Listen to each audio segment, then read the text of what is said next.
in the kitchen. This is my sourdough starter. We will affectionately call him Craig, because that feels like the name of somebody I want to work with, you know?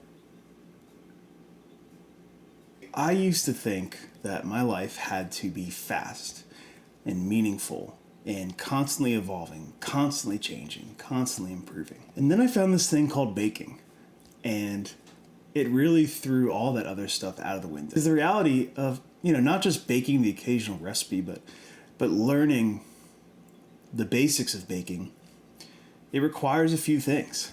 And those few things I've started to find are actually making the rest of my life a lot more enjoyable. Today, I wanted to share a bit about the life of baking and how it's changed things for me. My baking journey started with the thing I love the most in this entire world, the chocolate chip cookie.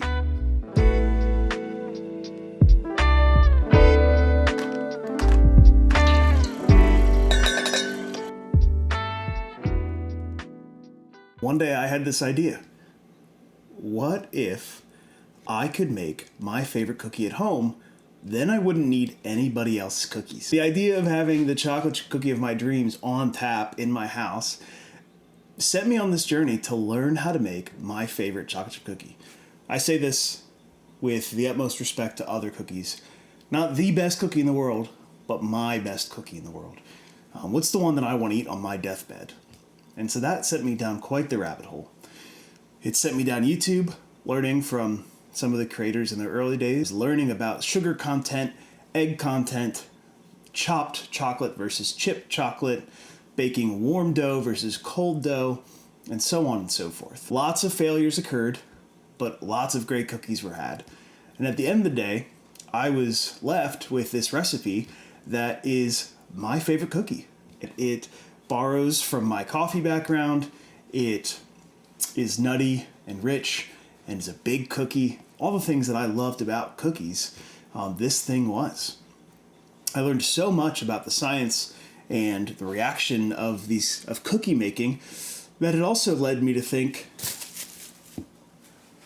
can't I also do this with other things in my life? From cookies to focaccia to sourdough, baguettes, bagels, and more over this coming year. I've gone down this rabbit hole 100 times with 100 different things of how can I make my favorite version. Here we are today. I've learned so much about baking, but I'm really grateful for the journey, and the journey has taught me a lot.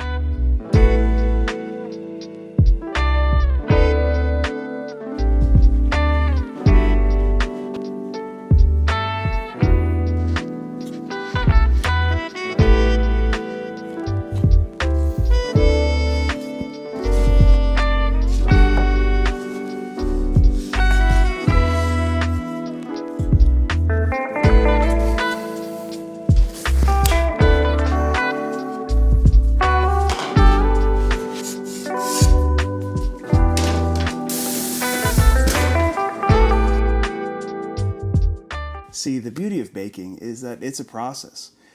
It requires you to learn, progress, and enjoy.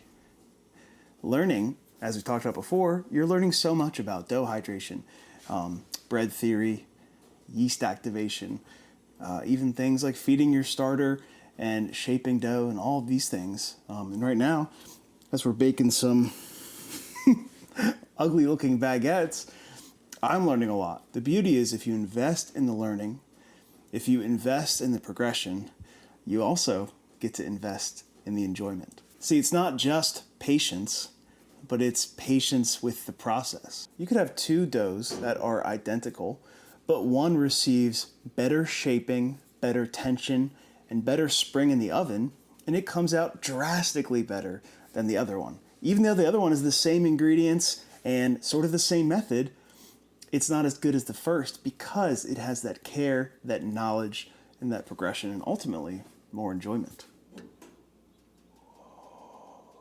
At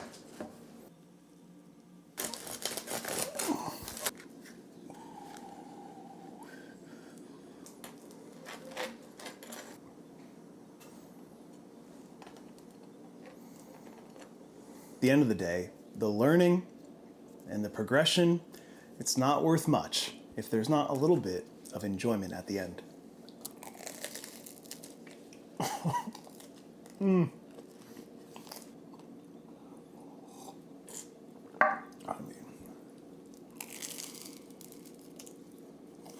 come on.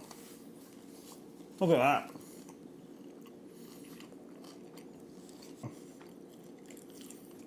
Enjoyment definitely gets looked over these days.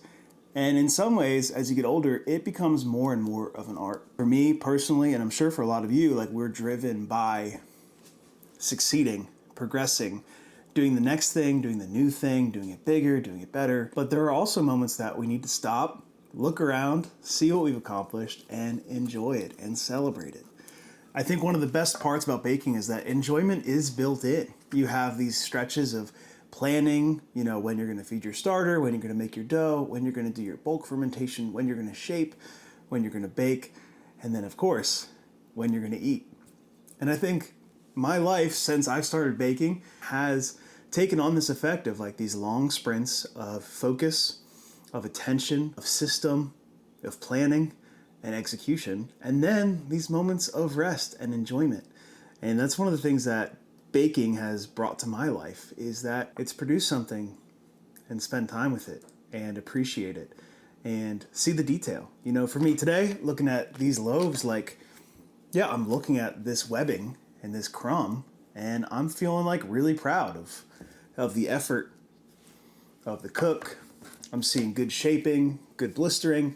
Something today is I had one piece of dough that I had to reform and then reshape, and that went really well, as you can see. And so like I'm learning how to adjust, how to adapt. And this is a moment where I get to just look at this bread and eat it and say, good job. Let's do that again sometime, you know? So when you look at your life, you'll see these three themes pop up over and over again. The learning, the progression, and hopefully, if you're careful, if you're focused and present, the enjoyment. I'd argue that these three things together make each one sweeter. You know, learning without seeing the progress, maybe not for everybody, right? And progressing without understanding what's going on behind the scenes and why it's working, that can be pretty empty. And those two things wrapped up in enjoyment is incredibly satisfying. So whether you're a baker or an engineer or a painter or a musician or anybody who is learning a craft and producing, I would encourage you to focus in on the learning, the progression, and of course, the enjoyment. Was hoping that I'd make me bumping for you and your friends. Just a little something to take the edge off. And we could pretend this is the first time. And if I'm being honest, I thought I'd really lost it.